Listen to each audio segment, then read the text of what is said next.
నమస్కారం, న్యూస్ విజన్కు స్వాగతం. ముందుగా వార్తల్లోని ముఖ్యాంశాలు.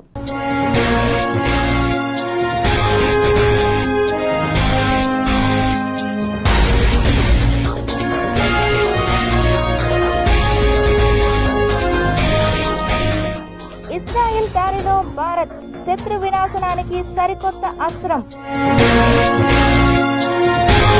MiG-21 కి రిటైర్మెంట్, 62 ఏళ్ల సుదీర్ఘ ప్రయాణానికి ముగింపు.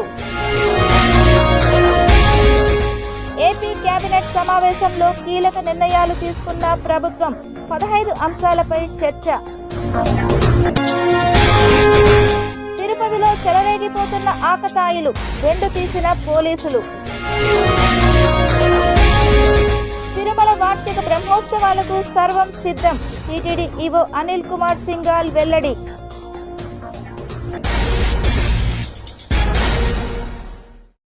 తిరుమల శ్రీవారి దర్శనార్థం వచ్చే భక్తులకు నాణ్యమైన ఆహారం అందిస్తున్నామని టీటీడీ ఈవో అనిల్ కుమార్ సింఘాల్ తెలిపారు. ఈ భక్తులందరూ కూడా టీటీడీ మీద ఒక నమ్మకంతో, అంటే అన్నదానం ట్రస్ట్కి డబ్బులు ఇచ్చినట్లయితే వస్తున్నటువంటి భక్తులకి బాగా అన్నదానము టీటీడీ సేవలు ఇవన్నీ కూడా అందిస్తుంది. మంచి క్వాలిటీ ఇంగ్రీడియంట్స్ ఉపయోగించుకొని ఎక్కడా కూడా వస్తున్నటువంటి భక్తులకి ఇబ్బంది లేకుండా సరి అయిన టేస్ట్తో ఇవన్నీ కూడా సరఫరా చేయగలిగే కెపాసిటీ టీటీడీకి ఉంది. ఆ నమ్మకంతో భక్తులందరూ కూడా డొనేషన్ ఇస్తూ ఉన్నారు. ఎంతమంది స్టాఫ్, ఎంతమంది శ్రీవారి సేవకులు, వీళ్ళందరూ కూడా క్యూ లైన్స్లో కానీ ఇక్కడ కానీ కృషి చేస్తూ ఉన్నారు. ఇప్పుడు బ్రహ్మోత్సవాలు రాబోతున్నాయి. టీటీడీ మీద ఉన్నటువంటి బాధ్యత ఇంకా పెరుగుతుంది.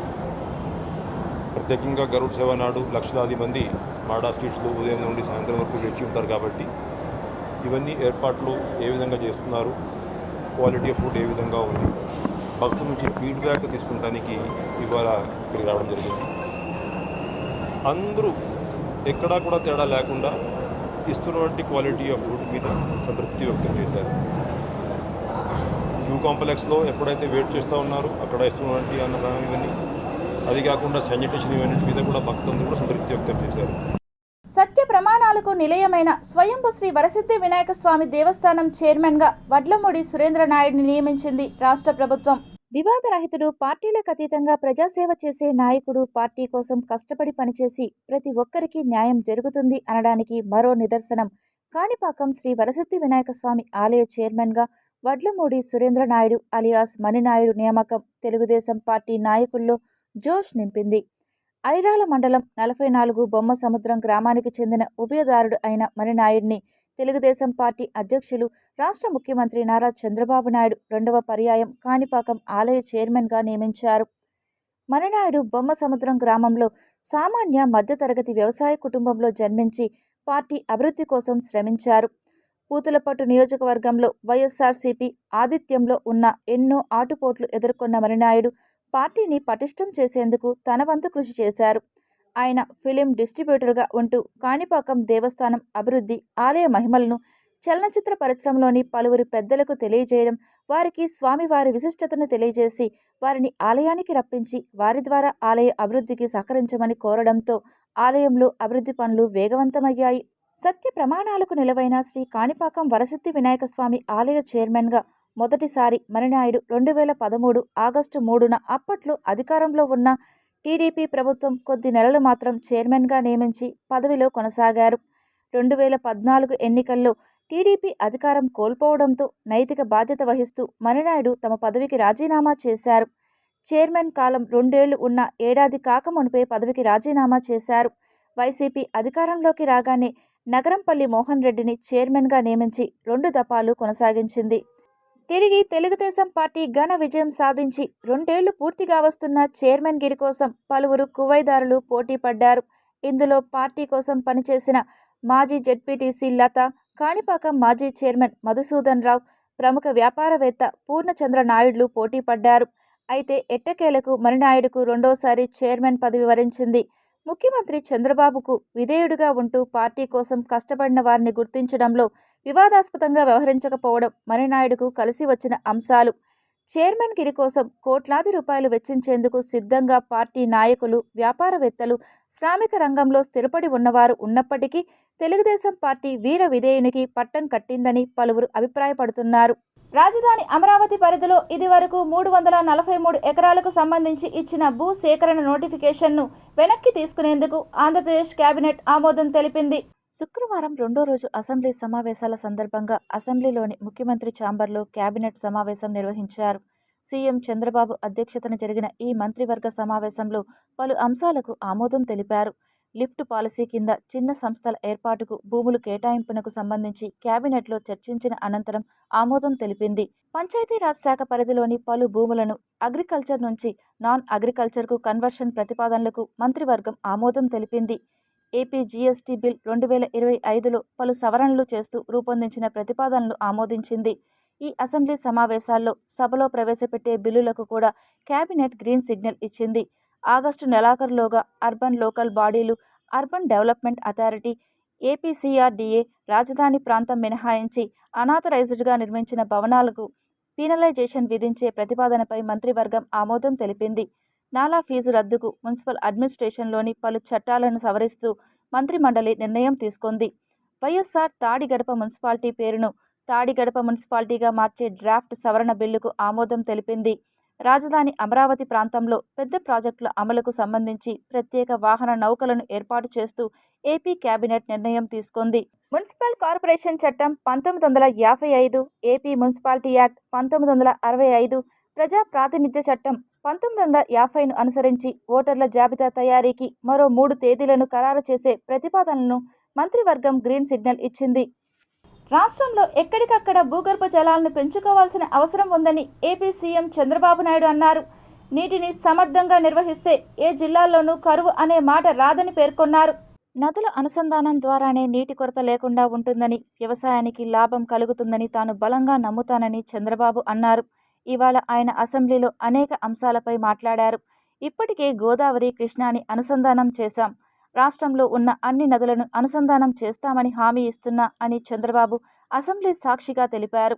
సరైన నీటి వినియోగంతో రాష్ట్రంలో 700 టీఎంసీల మేర భూగర్భ జలాలు పెరుగుతాయని చంద్రబాబు చెప్పారు. 10 ఏళ్లలో 439 టీఎంసీలు కృష్ణా డెల్టాకు తీసుకొచ్చామని, డిసెంబర్ 25 నాటికి పోలవరం డయాఫ్రమ్ వాల్ పూర్తి చేస్తామని చంద్రబాబు వెల్లడించారు. కుప్పం ప్రాంతానికి నీళ్లు తరలించి జలహారతి ఇవ్వడంతో తన జన్మ సార్థకమైందని చంద్రబాబు ఆనందం వ్యక్తం చేశారు. 2019కి 72% పూర్తి చేసి డయాఫ్రమ్ వాల్ 100% చేశాం. స్పిల్వే 100% చేశాం. స్పిల్వే కాంక్రీట్ 82% చేశాం. ఫ్యాబ్రికేషన్ ఆఫ్ గేట్స్ 100% చేశాం. ఇంకో పక్క 75% స్పిల్ ఛానల్ వర్క్స్ అయినాయి. 70% కాఫర్ డ్యామ్ వర్క్స్ అన్ని పూర్తయినాయి. 80% అది పవర్ హౌస్ ఎక్స్క్లేవేషన్ వర్క్స్ అన్ని పూర్తయినాయి. ఆర్ఎంసి 100% చేసి 88% ఎర్త్ వర్క్, లైనింగ్ అన్నీ కూడా మనం పూర్తి చేసి స్ట్రక్చర్స్ అన్ని పూర్తి చేసాం. అదే మరి ఎల్ఎంసి 91% పూర్తి చేసి ఎర్త్ వర్క్ 70%, లైనింగ్ 56% పూర్తి చేశాం. కానీ ఒక్కసారి మీరు చూస్తే దేశం 32,215 క్యూబిక్ మీటర్లు కాంక్రీట్ ఒకే రోజు చేసి గిన్నిస్ రికార్డు కూడా ఎక్కాం. తిరుమలలో భక్తుల రద్దీ కొనసాగుతోంది. అన్ని కంపార్ట్మెంట్లు నిండి భక్తులు స్వామివారి దర్శనం కోసం శిలాతోరణం వరకు క్యూలైన్లో వేచి ఉన్నారు. ప్రస్తుతం క్యూలైన్లలో ఉన్న టోకన్లు లేని భక్తులకు శ్రీవారి దర్శనానికి 12 గంటల సమయం పడుతుందని టీటీడీ తెలిపింది.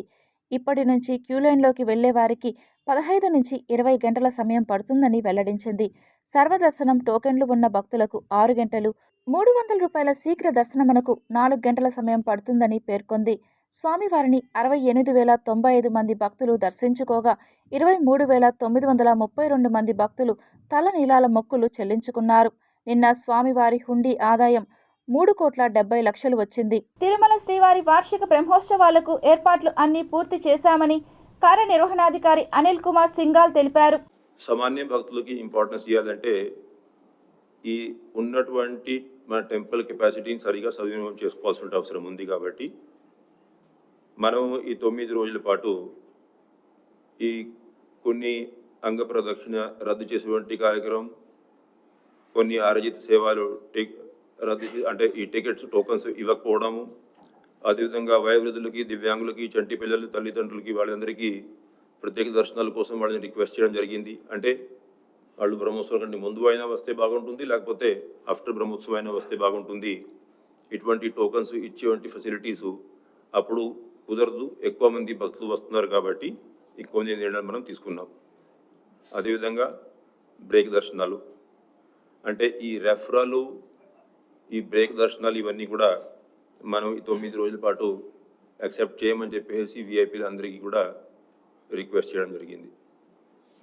బ్రేక్ దర్శనాలు స్వయంగా వచ్చేటువంటి విఐపీస్కి పరిమితం చేస్తూ ఉన్నటువంటి కెపాసిటీ అంతా కూడా సామాన్య భక్తులకి, నేరుగా తిరుమలకి వచ్చే వాళ్ళకి, అదేవిధంగా ఎస్ఎస్సి టోకన్స్ ఉన్న వాళ్ళకి ఉపయోగించుకోవాల్సిందిగా బోర్డులు కూడా డిసిజన్ తీసుకోవడం జరిగింది.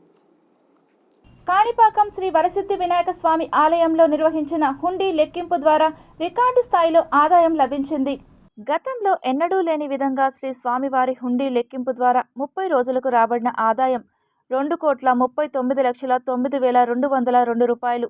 అలాగే బంగారం 54 గ్రాములు, వెండి 1 కిలో 910 గ్రాములు, గో సంరక్షణ హుండీ ద్వారా 29,485 రూపాయలు, నిత్య అన్నదానం హుండీ ద్వారా 67,339 రూపాయలు, foreign currency USA $157, England 15 pounds, UAE 572 dirhams, Canada $280, euro 5 euros, Australia $20, Singapore $12, Malaysia 52 రింగెట్స్ ఆదాయం వచ్చినట్లు దేవస్థానం కార్యనిర్వహణాధికారి పెంచల కిషోర్ తెలిపారు. ఈ హుండీ లెక్కింపులో పాల్గొన్న వారు డిఈఓ సాగర్ బాబు, చిత్తూరు జిల్లా assistant commissioner Chittemma, ఏఈఓలు SV Krishna Reddy, Ravindra Babu, Hari Madhava Reddy, Prasad, Dhanpal, CFO Nageswararao, పర్యవేక్షకులు Kodandapani, Sridhar Babu, బాలరంగస్వామి దేవస్థానం సిబ్బంది, సేవకులు, యూనియన్ బ్యాంక్ కాణిపాకం శాఖ తదితరులు పాల్గొన్నారు. కాణిపాకం స్వయంభు వరసిద్ధి వినాయక స్వామి ఆలయంలో భద్రతను మరింత పెంచారు. శ్రీ స్వామివారి దేవస్థానం కార్యనిర్వహణాధికారి కార్యాలయంలో మీటింగ్ హాల్ నందు ఈరోజు రాష్ట్ర ఆక్టోపస్ ఆధ్వర్యంలో రాత్రి ఆలయం మూసిన అనంతరం ఆక్టోపస్ మాక్ డ్రిల్, ఉగ్రవాద నిరోధక వ్యాయామం నిర్వహించడానికి పోలీస్ శాఖ, రెవెన్యూ, అగ్నిమాపక మరియు ఆరోగ్య శాఖల అధికారులు, దేవస్థానం ఈవో పెంచల కిషోర్, ఏఎస్పీలు రాజశేఖర్ రాజు, నందకిషోర్, ఆక్టోపస్ డిఎస్పీ తిరుమలయ్య వారి ఆధ్వర్యంలో ఆలయ భద్రతపై సమీక్ష సమావేశం నిర్వహించడం జరిగింది. ఈ కార్యక్రమంలో Chittoor DSP Sainath, CI Sridhar Naidu, Chittoor police శాఖ అధికారులు, ఐరాల ఎంఆర్ఓ లోకేశ్వరి, ఈఈ వెంకటనారాయణ, ఆలయ AEO Ravindrababu, AE Sivanjaneyulu, Pavan, Kanipakam SI Narasimhulu, octopus బృందం తదితరులు పాల్గొన్నారు. తిరుమలలో ప్లాస్టిక్ రీసైక్లింగ్ యూనిట్ను PAC 5లో ప్రారంభించారు. సో ఈ బిన్ ఎలా వర్క్ అవుతుందంటే కనుక లెట్స్ ఏ కన్జ్యూమర్ ఒక టెట్రా ప్యాక్ కానీ లేదంటే టిన్ కానీ పర్చేస్ చేసినప్పుడు ఒక సర్టన్ డిపాజిట్ చేయాలి కస్టమర్. 1 రూపీ, 2 రూపీ, 5 రూపీస్ ఏదైతే గవర్నమెంట్ డిఫైన్ చేస్తారు. అయితే ఆ డిపాజిట్ వాల్యూని తీసుకోవాలంటే కనుక ఇలాంటి డివైజెస్ మన తిరుమలలో మేము డిప్లాయ్ చేస్తాము. అయితే కస్టమర్ ఓన్లీ తన యూపీఐని చూపించగానే మా డివైస్ అంటది ఆ క్యూఆర్ని చూపించండి అని.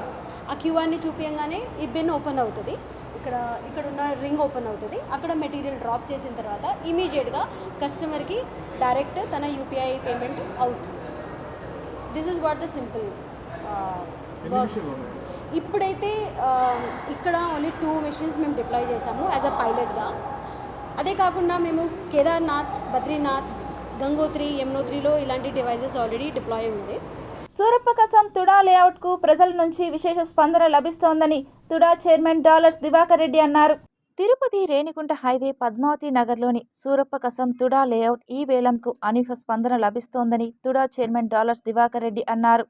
తుడా కార్యాలయంలో ఏర్పాటు చేసిన విలేకరుల సమావేశంలో ఆయన మీడియాతో మాట్లాడారు.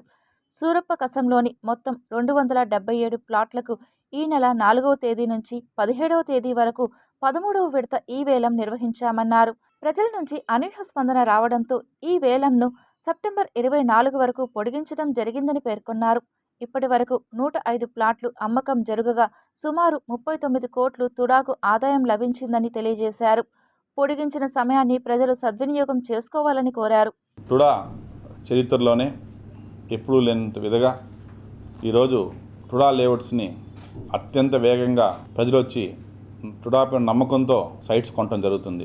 దానికి నిదర్శనమే సూర్యప్రకాశంలో ఉన్నటువంటి పద్మావతి లేఅవుట్ని మేము 7 రోజులు అమ్మకానికి పెడితే మేము ఎక్స్పెక్ట్ చేసిన దానికన్నా కూడా 3 రెట్లు ఎక్కువ వచ్చి సుమారు 40 కోట్ల రూపాయలు టుడాకి ఆదాయం వచ్చే విధంగా కస్టమర్స్ టుడా మీద నమ్మకం పెట్టి కొనటం చాలా సంతోషంగా ఉంది. అంత మంచి స్పందన చూసి మరొక 7 రోజులు ఇది ఎక్స్టెండ్ చేయాలనేసి నేను సిబ్బందికి చెప్పి 24వ తేదీ వరకు ఈ నెల ఎక్స్టెన్షన్ చేయడం జరిగింది.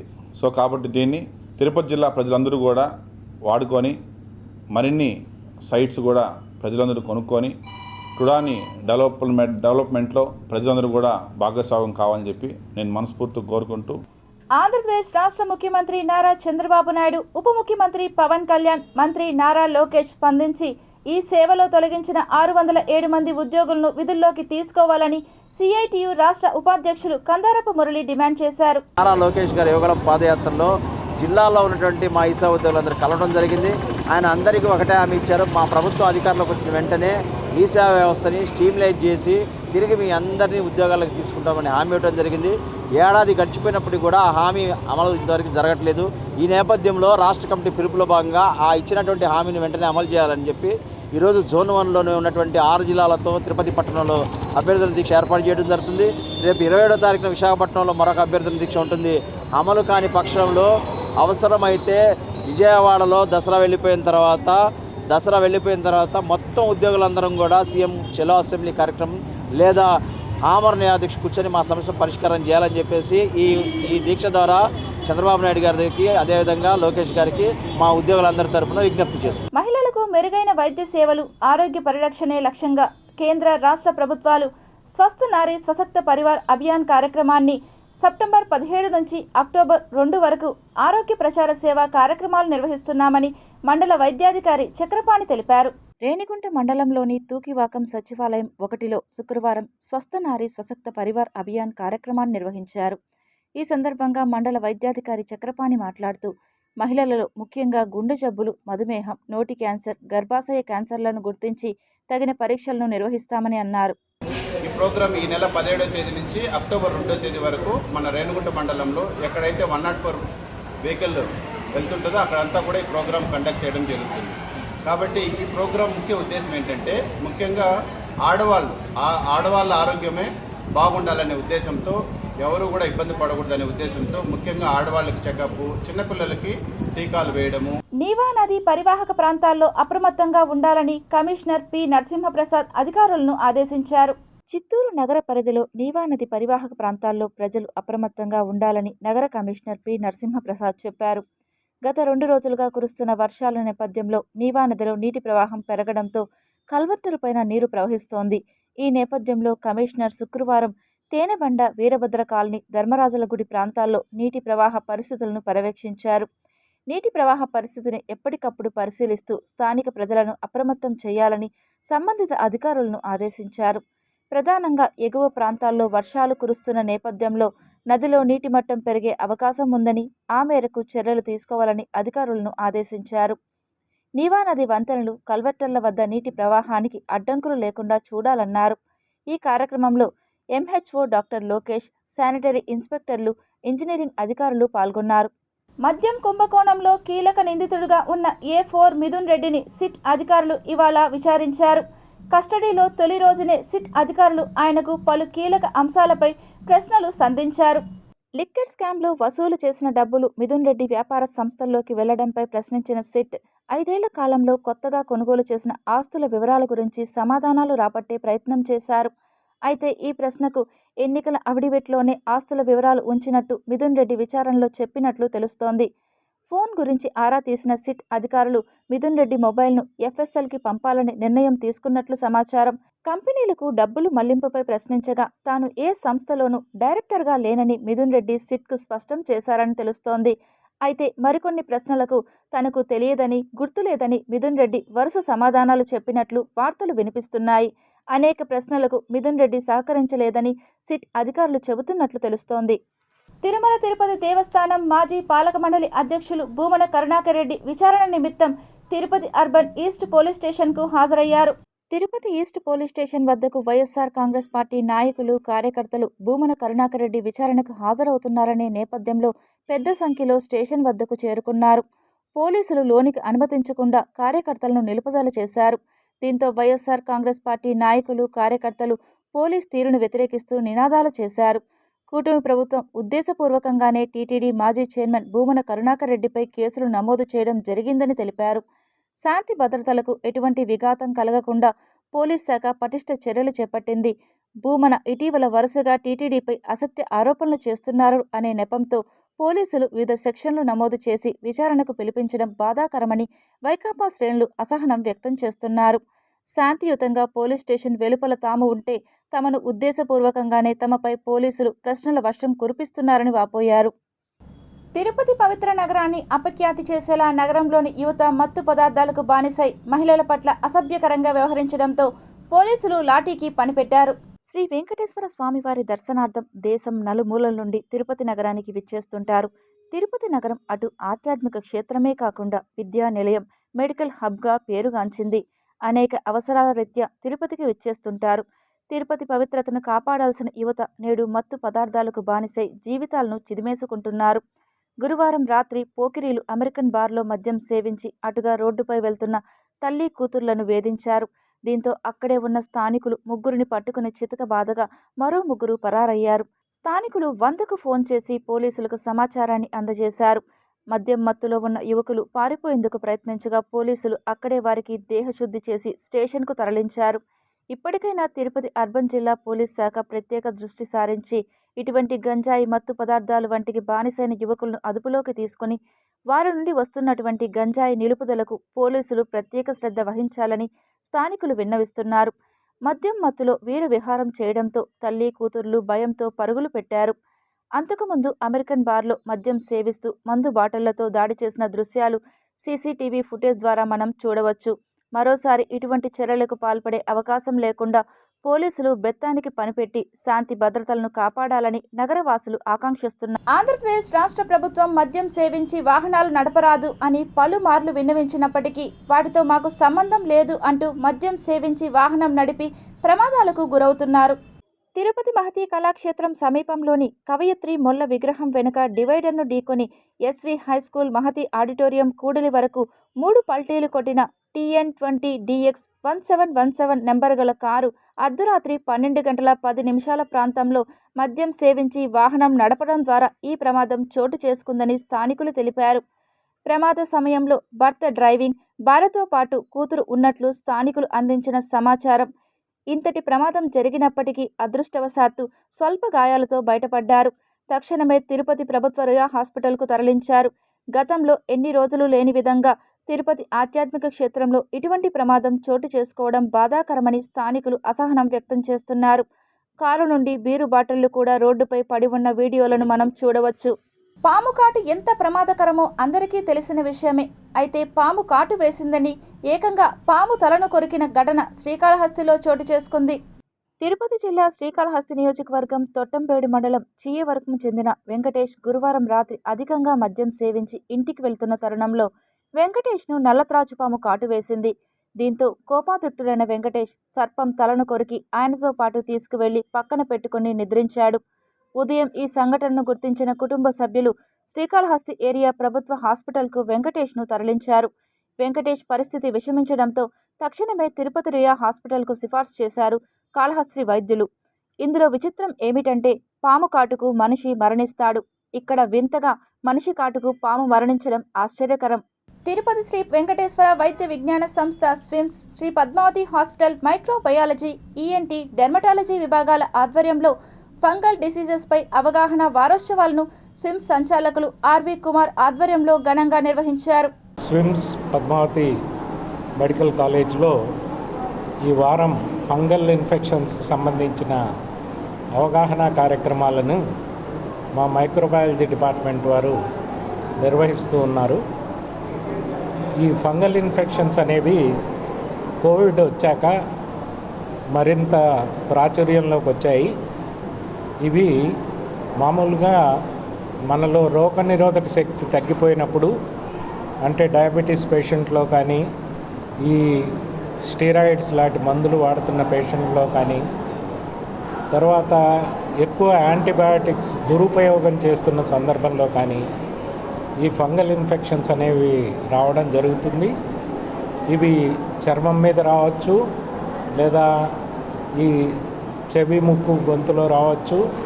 ఒక్కొక్కసారి బ్రెయిన్కి కూడా పాకేటువంటి అవకాశం ఉంది. సంబంధించినటువంటి నిర్ధారణ పరీక్షలు కానీ, తర్వాత ట్రీట్మెంట్ కానీ మనకు స్విమ్స్లో అంత అత్యాధునికమైనటువంటి పరీక్షలన్నీ అందుబాటులో ఉన్నాయి. కావున దీన్ని ప్రజలందరూ కూడా ఉపయోగించుకొని తగిన నిర్ధారణ పరీక్షలు కానీ, ట్రీట్మెంట్ కానీ మన ఆరోగ్యశ్రీ కింద కానీ, తర్వాత ప్రాణదాన కింద కూడా చేసుకోవచ్చు.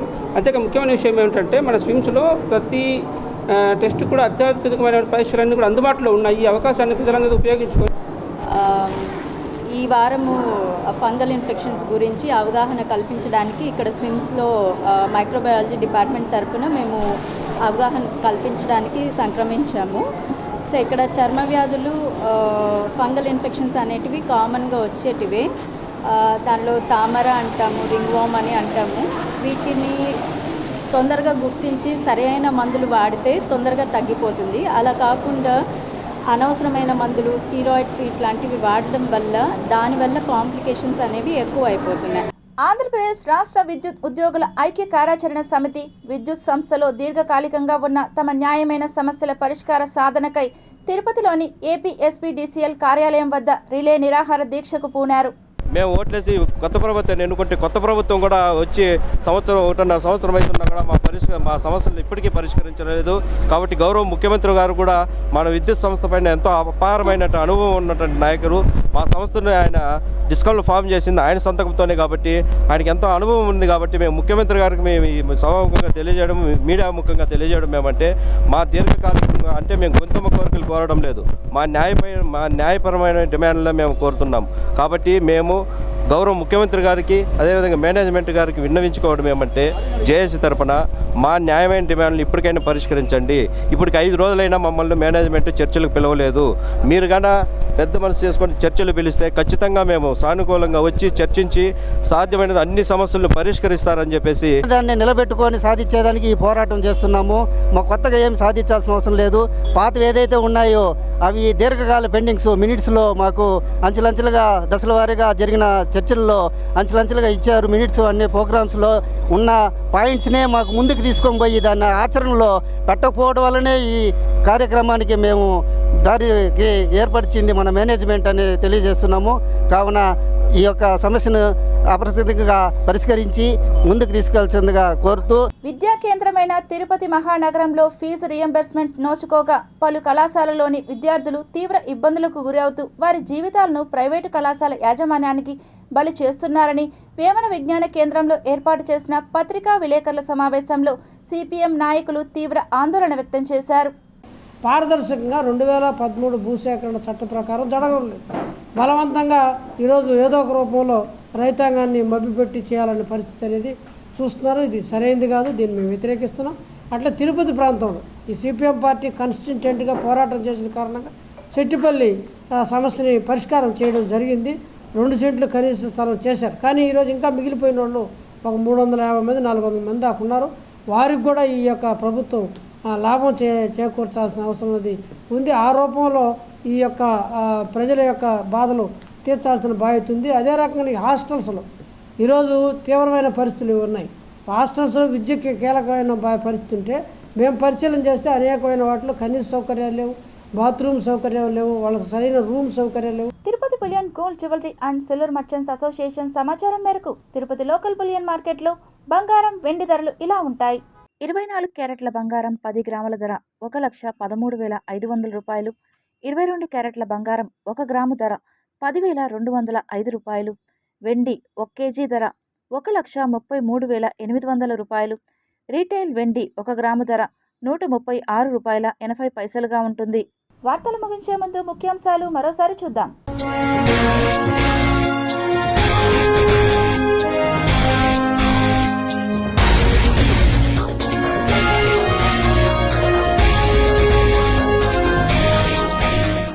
ఇజ్రాయెల్ దారిలో భారత్ శత్రు వినాశనానికి సరికొత్త అస్త్రం. మిగ్ 21కి రిటైర్మెంట్, 62 ఏళ్ల సుదీర్ఘ ప్రయాణానికి ముగింపు. ఏపీ కేబినెట్ సమావేశంలో కీలక నిర్ణయాలు తీసుకున్న ప్రభుత్వం, 15 అంశాలపై చర్చ. తిరుపతిలో చెలరేగిపోతున్న ఆకతాయిలు, బెండు తీసిన పోలీసులు. తిరుమల వార్షిక బ్రహ్మోత్సవాలకు సర్వం సిద్ధం, టీటీడీ ఈవో అనిల్ కుమార్ సింఘాల్ వెల్లడి.